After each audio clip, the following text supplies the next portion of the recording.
En las limitaciones del estudio podemos, bueno, reconocer el tamaño de muestra, pero aún así, si revisamos la bibliografía, vamos a ver todo tipo de iniciativa para poder explorar este tipo de fenómeno, ¿no? Entonces tenemos estudios que han incluido, obviamente que eran estudios del 2020, donde recién se estaba empezando a conocer sobre este virus y sus efectos en la salud. Estudios de 15 personas, de 50 personas, y poco a poco estos pequeños estudios se han agregado en muy buenos metaanálisis que nos permiten entender la consistencia de estos biomarcadores a través de diferentes estudios en diferentes contextos. Pero de todas maneras, el tamaño de muestra de nuestra población es una limitante. Aún así, aún con esta limitante, hemos tenido la capacidad de identificar diferencias significativas en la mayoría de factores relacionados. Variables no medidas, que es otra limitación que siempre tenemos en los estudios. Una limitación que nosotros identificamos es que no tenemos la variable por el momento, o ahora, por el momento no tenemos la variable ingreso a UCI.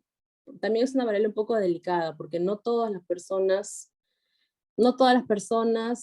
que deberían haber entrado en UCI, entraron a UCI, y las personas que entraron a UCI a veces entraron muy tarde, entonces es como un arma de doble filo también, ¿no? Habría que tomarlo con pinzas, pero de todas maneras es una variable interesante a explorar.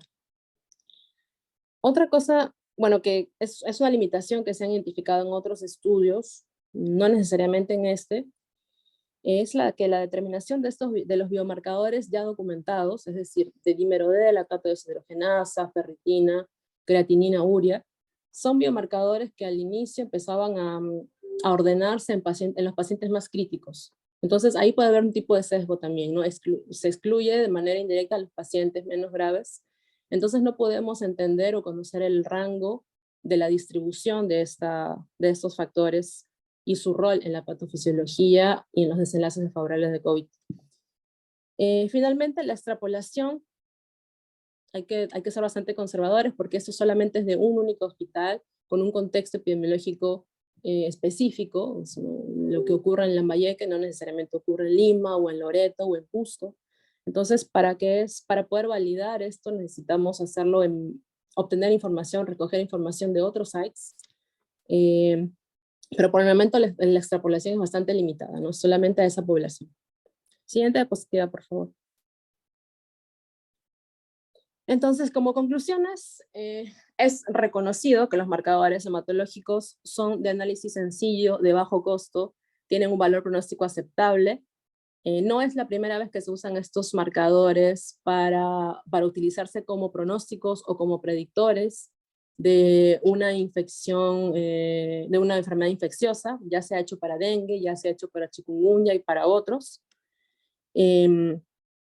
Los modelos que han sido construidos no son equivalentes, o sea, los modelos que incluyan a los marcadores hematológicos no son equivalentes a los modelos que incorporan a los biomarcadores documentados como dímero D, creatinina, lactato deshidrogenasa, troponina, etc.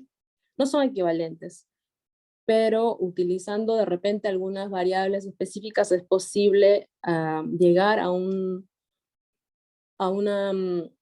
validez aceptable, ¿no? Nunca va a llegar al 95% de repente, pero en el nuestro que hemos llegado al 70%, igual está bajo evaluación, o sea, es preliminar, hay que utilizar otras herramientas para validarlo mejor, y junto con otras herramientas de soporte para la decisión clínica, como resultados de imágenes, los scores que están dados también en la literatura, eso de repente agregando toda esta información se podría mejorar la decisión diagnóstica y detectar tempranamente a los pacientes que podrían desarrollar un pronóstico desfavorable. Y finalmente, bueno, queda como tarea para todos nosotros poder recoger información de otros hospitales para ver cómo se comportan estos biomarcadores en otros sites y de alguna manera armonizar. Sí, eso sería todo. Gracias, no sé si hay alguna pregunta. Más bien disculpen por las interrupciones. Parece que mi laptop ya falleció, entonces más bien disculpen por eso.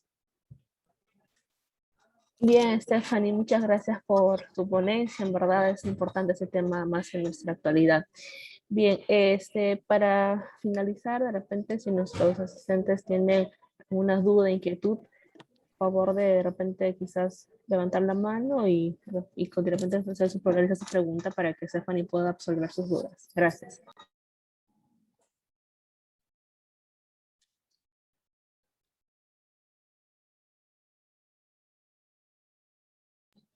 Bueno, entonces, dado que no hay ninguna consultas, damos por concluido esta ponencia. Gracias, Stephanie, por tu participación. Felicitaciones. Y a invitarlos a la siguiente ponencia que ya se va a realizar en este momento a las 5 de la tarde. Ok, muchísimas gracias con todos. Gracias, buenas tardes. Buenas tardes.